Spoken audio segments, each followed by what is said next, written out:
of 1923.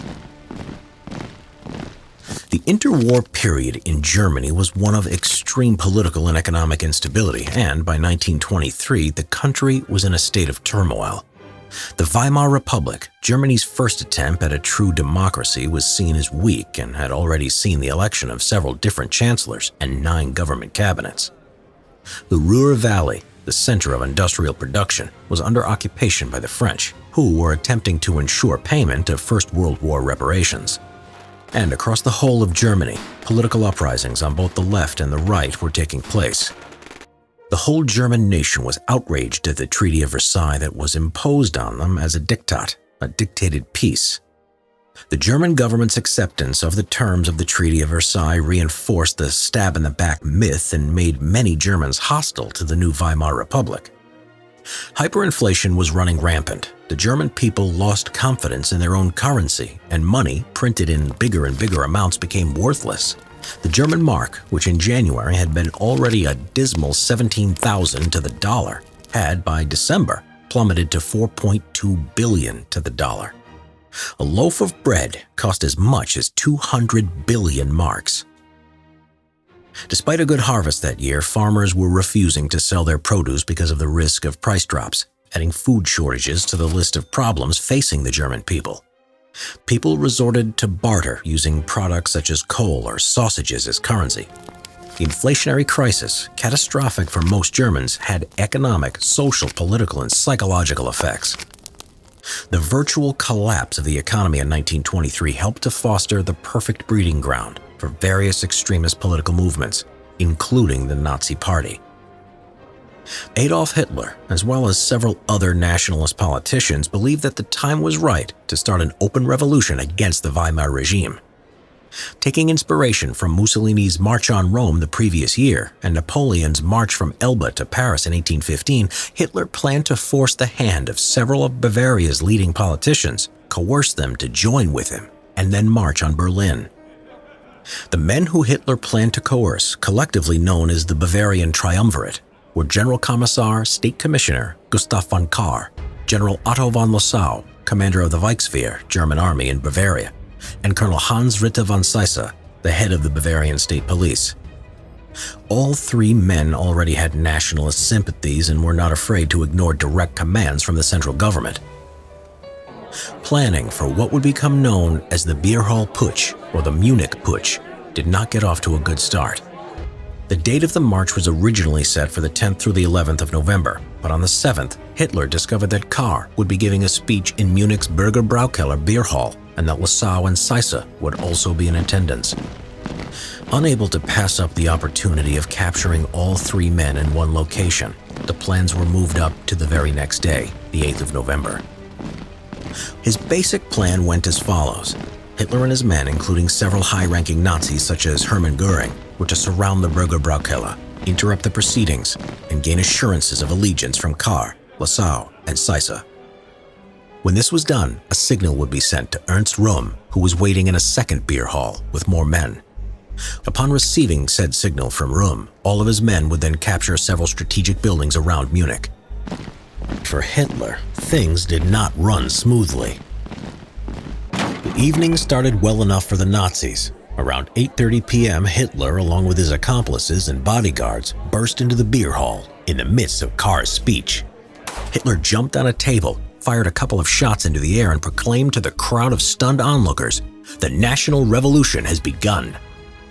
Using a mixture of exaggerations and outright lies, Hitler explained that the building was surrounded by 600 men, that there was a machine gun in the lobby, and the local police and army barracks were already occupied, and that both the state and national government had already fallen.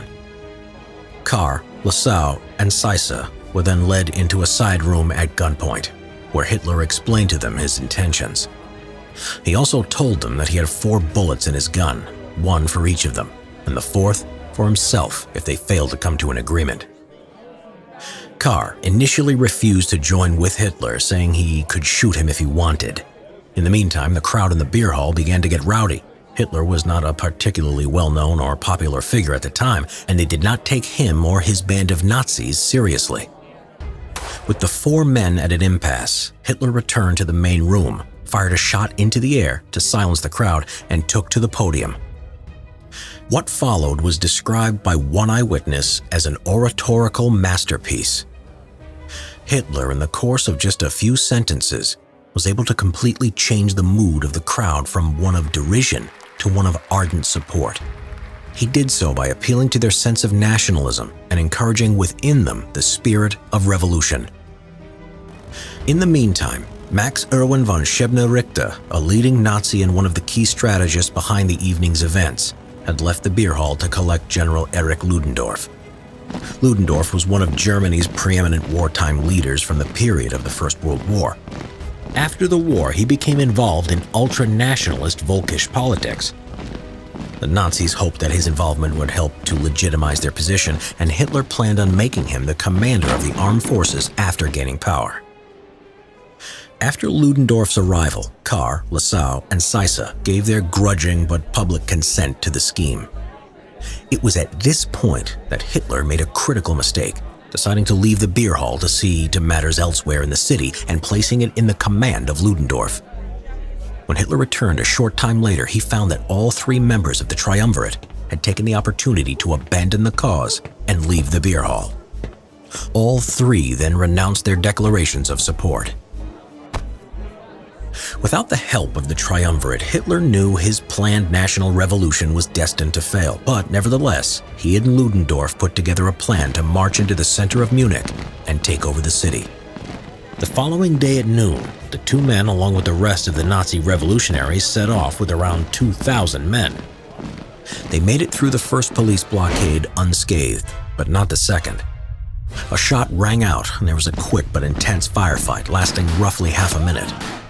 Scheibner-Richter, who at the time was linking arms with Hitler, was shot in the lungs and died instantly, dislocating Hitler's shoulder as he fell to the ground. After this, the revolution fell into immediate disarray. Hitler crawled away at the first opportunity, and Göring was shot in the leg. Ludendorff attempted to embolden the men by continuing to march towards the army, but they didn't follow. He was peacefully arrested as soon as he crossed the line. By the time the guns fell quiet, 14 Nazis and 4 state policemen had lost their lives. In the immediate aftermath of the Putsch, several of the surviving Nazis, including the wounded Göring, escaped over the border into Austria. Hitler instead sought refuge in the house of a friend just outside Munich. It didn't take long for the police to track him down, and he was arrested 2 days later. This should have been the downfall of Adolf Hitler and the Nazi Party, but the resulting trial proved to be a blessing in disguise. Hitler and his co-defendants were clearly guilty of treason and should have faced lengthy jail terms.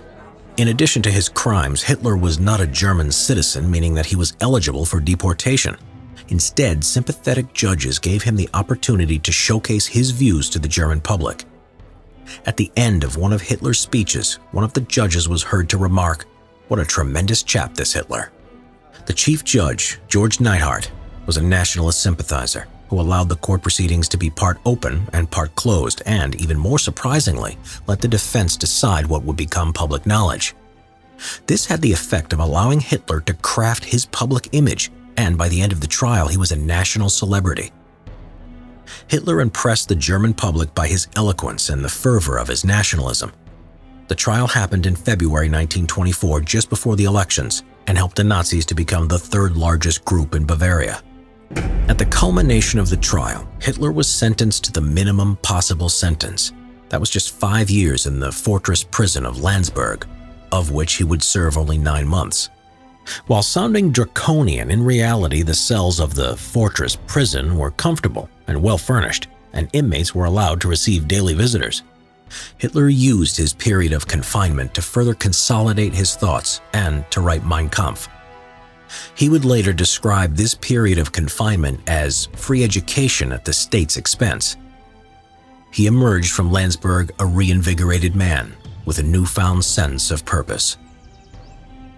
Perhaps the most enduring legacy of the beer hall putsch was that it taught Hitler that the way to win power in Germany was by following legal means rather than violent revolution. One of his cronies, Alfred Rosenberg, claimed that November 9, 1923, gave birth to January 30, 1933. the day that Hitler was made Chancellor of Germany.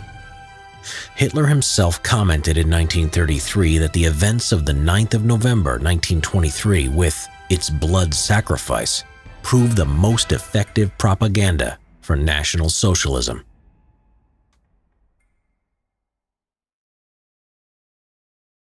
Subscribe and click the notification bell for more history videos.